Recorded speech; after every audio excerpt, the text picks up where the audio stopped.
Hi, today I'm with Steven Carson, External Relation Director of MIT Open Courseware. And today I would like to interview Steven about the history of MIT Open Courseware and the future direction of MIT Courseware and how can Thai people would benefit from MIT Open Courseware. Okay. So nice to meet you. It's good to meet you. Yes. Actually, my question would be, how could the initiative of MIT Open Courseware get started in the beginning? In the beginning, MIT Open Courseware came from a faculty committee that was charged by the president of MIT with answering two questions. One was, how was the internet going to change education? And two was, what should MIT do about it? This was in the year 2000.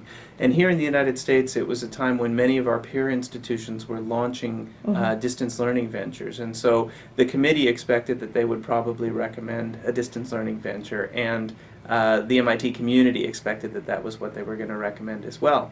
But as they looked at the question over the summer, they really confronted two problems. One was that they didn't feel like a distance learning venture was necessarily consistent with the mission of MIT, which is to disseminate knowledge. What they saw was at other universities, as distance learning ventures got started, course materials that used to be widely available on the internet because faculty were just sort of posting them to their web lockers and so forth, were being pushed behind paywalls so that they could charge for access to those materials. And there was a sense among the committee members that this was just inconsistent with the mission of university. The second issue they confronted was that it was going to be very difficult and expensive for MIT to undertake a distance learning venture, and that's because, as you know, as an MIT graduate, MIT is really a very small place. It's only about 10,000 students, 6,000 graduates, 4,000 undergraduates, and only about 1,000 faculty members, and we're also lucky to have some of the best facilities in the world.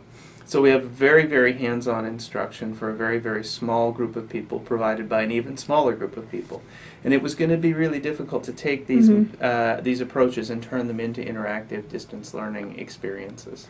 Do you think, I guess my question is that MIT actually is doing it because they wanted to open to the world the MIT education, or they wanted to stimulate the learning, or they do it for PR? I mean, I shouldn't ask this question, but since I graduated from MIT, so I just want to know.